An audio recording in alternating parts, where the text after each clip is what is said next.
Hello friends, ಇವತ್ತು ನಾವು ರುಚಿಯಾದಂಥ ಅಷ್ಟೇ ಖಾರವಾದಂಥ ಟೊಮೊಟೊ ರಸಮ್ ಮಾಡೋದು ನೋಡ್ಕೊಳ್ಳೋಣ. ಇದರಲ್ಲಿ ಜೀರಿಗೆ, ಮೆಣಸು ಎಲ್ಲ ಹಾಕಿರೋದ್ರಿಂದ ನೆಗಡಿ, ಕೆಮ್ಮು ಏನೇ ಇದ್ದರೂ ಆಗಿಂದಾಗಲೇ ಫಟ್ ಅಂತ ನಮಗೆ ಬಿಟ್ಟೋಗುತ್ತೆ.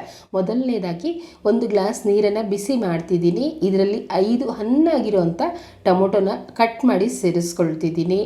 ಹಾಗೆ ಒಂದು ಚಿಕ್ಕ ಗೋಲಿ ಗಾತ್ರದಷ್ಟು ಹುಣಸೆ ಹುಳಿನೂ ಹಾಕ್ಕೊಳ್ತಿದ್ದೀನಿ.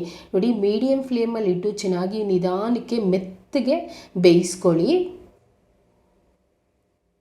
ಈಗ ನೋಡಿದ್ರಲ್ಲ, ಓಪನ್ ಮಾಡ್ತಿದ್ದೀನಿ. ಚೆನ್ನಾಗಿ ಕುದೀತಾ ಇದೆ. ಹಾಗೆ ಟೊಮೊಟೊನು ತುಂಬಾ ಸಾಫ್ಟಾಗಿ ಆಗಿದೆ. ನೋಡಿದ್ರಲ್ಲ, ಇಷ್ಟಾದರೆ ಸಾಕು. ಈಗ ಸ್ಟವ್ ಆಫ್ ಮಾಡಿ ಪೂರ್ತಿ ತಣ್ಣಗಾಗಲಿ ಸೈಡಲ್ಲಿ ಎತ್ತಿಟ್ಕೊಳ್ಳೋಣ. ಹಾಗೆ ಒಂದು ಚಿಕ್ಕ ಪ್ಯಾನಲ್ಲಿ 1 ಟೀ ಸ್ಪೂನ್ ಜೀರಿಗೆ, 3/4 ಟೀ ಸ್ಪೂನಷ್ಟು ಮೆಣಸು ಹಾಕ್ಕೊಳ್ತಾ ಇದ್ದೀನಿ. ಇದನ್ನು ಲೈಟಾಗಿ ಫ್ರೈ ಮಾಡಬೇಕು. ನಾವು ಫ್ರೈ ಮಾಡಿ ಇದನ್ನು ಆಗಿಂದಾಗಲೇ ಪೌಡ್ರ್ ಮಾಡಿ ಸೇರಿಸ್ಕೊಳ್ಳೋದ್ರಿಂದ ರಸಮ್ ಘಮ ಮತ್ತು ರುಚಿನೂ ಚೆನ್ನಾಗಿರುತ್ತೆ. ಒಂದು 10 ಕಾಲಷ್ಟು ಮೆಂತ್ಯ ಕಾಳನ್ನು ಹಾಕ್ಕೊಳ್ತಿದ್ದೀನಿ. ಇಲ್ಲ ಅಂದರೆ ತೊಂದರೆ ಇಲ್ಲ, ನೀವು ಸ್ಕಿಪ್ ಮಾಡ್ಬೋದು. ನೋಡಿ, ಇದು ರೆಡಿ ಆಯಿತು.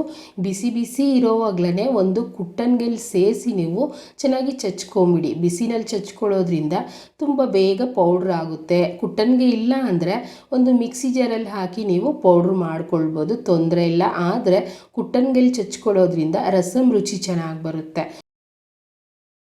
ಹಾಗೆಯೇ ಒಂದು 10 ಎಸಳಷ್ಟು ಬೆಳ್ಳುಳ್ಳಿನೂ ಹಾಕ್ಕೊಳ್ತಾ ಇದ್ದೀನಿ. ಈ ಬೆಳ್ಳುಳ್ಳಿನ ತುಂಬಾ ಪೇಸ್ಟ್ ಮಾಡಬಾರ್ದು, ಲೈಟಾಗಿ ಅದು ಓಪನ್ ಆಗೋ ರೀತಿ ಚಚ್ಕೊಂಡ್ರೆ ಸಾಕು. ನೋಡಿ, ರೆಡಿ ಆಯ್ತಲ್ವ. ತೆಗೆದು ಒಂದು ಬೌಲಲ್ಲಿ ಹಾಕಿಟ್ಕೊಳ್ಳೋಣ. ಅಷ್ಟರಲ್ಲಿ ಟೊಮೊಟೊ ನೀರು ಸಹ ತಣ್ಣಗಾಗಿದೆ. ಕೈಯಲ್ಲೇ ಚೆನ್ನಾಗಿ ಕಿವುಚಬೇಕು. ನೀವು ಮಿಕ್ಸಿ ಜಾರಲ್ಲಿ ಹಾಕಿದ್ರೆ ಅಷ್ಟು ರುಚಿ ಬರಲ್ಲ. ಕೈಯಲ್ಲಿ ಮಾಡಿಕೊಂಡ್ರೆ ರುಚಿ ತುಂಬ ಚೆನ್ನಾಗಿ ಬರುತ್ತೆ. ನೀಟಾಗಿ ಪ್ರೆಸ್ ಮಾಡ್ತಾ ಚೆನ್ನಾಗಿ ಕಿವುಚ್ಕೊಳ್ಳಿ. ನಂತರ ಇದರಲ್ಲಿ ಸ್ವಲ್ಪ ದೊಡ್ಡ ದೊಡ್ಡ ಪೀಸಸ್ ಇರೋದೆಲ್ಲ ತೆಗೆದಾಕ್ಬಿಡಿ. ಪೂರ್ತಿ ತೆಗಿಯೋದು ಬೇಡ, ಲೈಟಾಗಿ ತೆಗೆದ್ರೆ ಸಾಕಾಗುತ್ತೆ. ನಂತರ ಒಂದು ಅರ್ಧ ಗ್ಲಾಸಷ್ಟು ನೀರನ್ನು ಹಾಕ್ತಿದ್ದೀನಿ. ನಾನು ಎಷ್ಟೆಷ್ಟು ಏನೇನು ಹಾಕಿದ್ನೋ ನೀವು ಅಷ್ಟೇ ಹಾಕ್ಕೊಳ್ಳಿ, ಅಷ್ಟೇ ರುಚಿಯಾಗೂ ಬರುತ್ತೆ.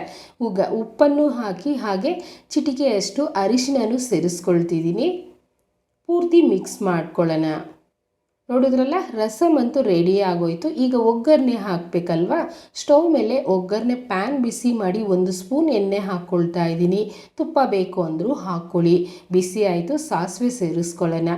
ಸಾಸಿವೆ ನಮಗೆ ಚೆನ್ನಾಗಿ ಚಿಟಪಟ ಅಂತ ಸಿಡಿಬೇಕು. ಸಿಡಿದ ನಂತರ 6 ಒಣಮೆಣಸಿನ್ಕಾಯಿ ಮತ್ತು 2 ಕಡ್ಡಿಯಷ್ಟು ಕರಿಬೇವನ್ನು ಸೇರಿಸ್ಕೊಳ್ತೀನಿ.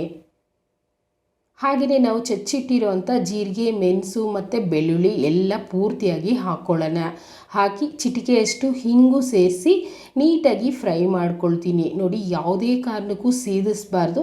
ಸ್ಟವನ್ನು ಸಿಮ್ಮಲ್ಲಿಟ್ಟು ನಿಧಾನಕ್ಕೆ ಫ್ರೈ ಮಾಡಿ ನಂತರ ರಸಮಲ್ಲಿ ಸೇರಿಸ್ಕೊಳ್ಳಿ. ಇದನ್ನು ನಾವು ಎಷ್ಟು ಚೆನ್ನಾಗಿ ಫ್ರೈ ಮಾಡ್ತೀವೋ ರಸಮ್ ರುಚಿ ಅಷ್ಟೇ ಚೆನ್ನಾಗಿರುತ್ತೆ. ನೋಡಿ, ರೆಡಿ ಆಯಿತು. ಇದನ್ನು ತೆಗೆದು ನಾನು ರಸಮಲ್ಲಿ ಹಾಕ್ಕೊಳ್ತಿದ್ದೀನಿ. ನೋಡಿ ಫ್ರೆಂಡ್ಸ್, ನಾವು ರಸಮ್ ಮಾಡ್ತಿದ್ರೆ ನಮ್ಮ ಮನೇಲೆಲ್ಲ ಪಕ್ಕದ ಮನೆಗೂ ಘಮ ಬರಬೇಕು, ಆಗಲೇ ಅದ್ರ ರಸಮ್ ರುಚಿ ಬರೋದು. ನೋಡಿ, ಪೂರ್ತಿ ಮಿಕ್ಸ್ ಮಾಡ್ಕೊಂಡಿದ್ದೀನಿ. ತುಂಬಾ ಕುದಿಸ್ಬಾರ್ದು, ಒಂದೇ ಒಂದು ಕುದಿ ಮಾತ್ರ ಬರಬೇಕು. ರಸಮ್ ಯಾವಾಗಲೂ ಕುದಿಸ್ಕೊಂಡ್ಬಿಟ್ರೆ ರುಚಿನೇ ಚೇಂಜ್ ಆಗೋಗುತ್ತೆ. ನೀಟಾಗಿ ಮಿಕ್ಸ್ ಮಾಡಿ ಸ್ಟವ್ ಮೀಡಿಯಮ್ ಫ್ಲೇಮಲ್ಲಿಟ್ಟು ಕುದಿಸ್ಕೊಳ್ಳಿ. ಓಕೆ, ನೋಡಿ ಈ ರೀತಿ ಕುದೀತಿದೆ ಅಲ್ವಾ, ಇಷ್ಟೇ. ಸ್ಟವನ್ನು ಆಫ್ ಮಾಡಿಬಿಡ್ಬೇಕು. ಸ್ಟವ್ ಆಫ್ ಮಾಡಿ ಬಿಸಿ ಬಿಸಿಯಾಗಿ ನೀವು ಹಾಗೆ ಸರ್ವ್ ಮಾಡಿಕೊಂಡ್ರೆ ನೆಗಡಿ, ಕೆಮ್ಮು, ಜ್ವರ ಏನಿದ್ರೂ ಹೊಟ್ಟೋಗುತ್ತೆ ಫ್ರೆಂಡ್ಸ್. ಇದರಲ್ಲಿ ಸ್ವಲ್ಪ ಕೊತ್ತಂಬರಿ ಸೊಪ್ಪನ್ನು ಹಾಕಿ ಮಿಕ್ಸ್ ಮಾಡ್ತಾ ಇದ್ದೀನಿ. ನೋಡಿದ್ರಲ್ಲ ಎಷ್ಟು ಸಿಂಪಲ್ಲಾಗಿ ನಾವು ರಸಮ್ ಮಾಡ್ಕೊಂಡ್ವಿ ಅಂತ. ಬ್ಯಾಚುಲರ್ಸೇ ಆಗಲಿ, ಹೊಸದಾಗಿ ಅಡುಗೆ ಕಲಿಯೋರೇ ಆಗಲಿ ಫಟ್ ಅಂತ ಮಾಡ್ಕೊಳ್ಬೋದು. ಇಷ್ಟ ಆಯಿತಾ? ಹಾಗಿದ್ರೆ ಇವತ್ತೇ ಟ್ರೈ ಮಾಡಿ. ಹೇಗೆ ಬಂತು ಕಮೆಂಟ್ ಮಾಡಿ, ಲೈಕ್ ಮಾಡಿ, ಶೇರ್ ಮಾಡಿ, ಚಾನಲ್ನ ಸಬ್ಸ್ಕ್ರೈಬ್ ಮಾಡ್ಕೊಳ್ಳಿ. Thank you.